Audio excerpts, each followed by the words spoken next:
Tumulong ang Port Management Office ng Palawan sa pagsasaayos ng isang eskwelahan sa Puerto Princesa City bilang bahagi ng Brigada Eskwela 2024. Nagbahagi ng iba't ibang mga kagamitan gaya ng plywood at mga pintura ang PMO Palawan sa West Central School sa Puerto Princesa City na tinuturing ng PMO bilang adoptive school nito.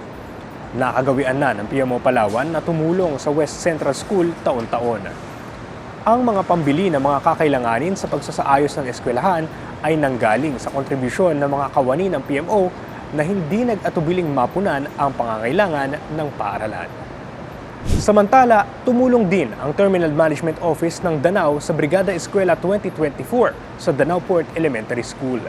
Kabilang sa mga ibinahaging tulong ng TMO at mga volunteer na kawani nito ang paglilinis sa mga debris gaya ng mga natumbang puno at halaman na nagsitumbahan dulot ng masamang panahon. Dahil sa kontribusyon ng PMO Palawan at TMO Danao, naging mas handa ang mga paaralan para sa balik eskwela ngayong taon.